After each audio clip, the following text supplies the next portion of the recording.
وحنعود ونجرب وتتحسن على أحسن. يا ابني اللي انت عامله في نفسك ده يا ابني؟ دي الموضة يا حجوج، تأمرني. حجوج؟ يعني ايه حجوج دي يالا؟ حجوج ده يا حاج يعني اسم الله على مامك، يعني ابويا الكبير، الحاج اللي يحترم. روح على غير الزفت اللي انت لابسه ده يالا. يا حاج بعد اذنك ما تتدخلش في لبسي عشان دي حرية شخصية، ولا انت عايزني اندبك؟ تصدق بالله يالا، هو ماكلك قلم الوحك. هو كل واحد عايز يعمل حاجة غلط يقول لي دي حرية؟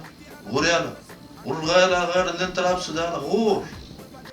بقول لك يا حاج ما تتدخلش في لبسي عشان عبد لله جهتك كلها تتمنى تلبس زيي. غور غير يا ابني. ماشي يا حاج بس ما تزقش الله، اديني قايم وماشي. خد يا بقى تعالى. هو انت مش بتصلي ليه؟ ولا هتقولي ان دي كمان حرية شخصية؟ بصراحة يا حاج كده انا بقالي فترة مش بصلي. ليه يا ابني بقالك كتير ما بتصليش؟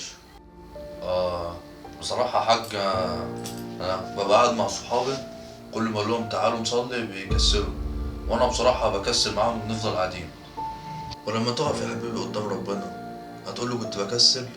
والله انا عارف من ساعة ما اتلميت على اصحابك الصيع دول وانت ما بقتش نافع وحالك اتشقلب.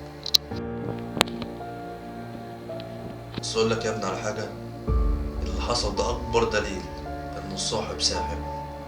قعدة الصاحب البايظ ممكن تبوظك، وقعدة الصاحب الصالح ممكن تصلحك. طب ما هو ممكن اقصر عليا انا يا حاج وانا اللي اصلحك. امال ما عملتش كده ليه يا فالح؟ شفت؟ اديك مش لاقي رد. بص يا ابني، انا هديك نصيحة بوجه الله، ما تخليش حد يأثر على دماغك. انا مربيك على كتاب ربنا ومعرفك الصح من الغلط، ولو نسيت عايزك ترجع للكتاب تاني وتفتكره. حاضر يا بابا حاضر.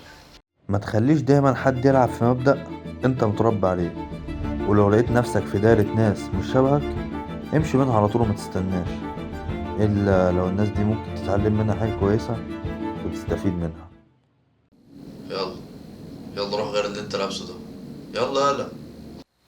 طب بقول لك يا حاج، مش هتمس عليا بسجارة من علبتك عشان الايكوس بتاعتي خلصت؟ غور يلا بقى، غور يلا. خلاص يا حاج بهزر معاك. تعالى نتغدى سوا، هشوف الحاج عامله لك ايه على الموضة. تعالى، انا شفتها بتتفرج الصبح على التلفزيون على شيف جديد، اما نشوف عامله لنا اختراعات ايه. تعالى.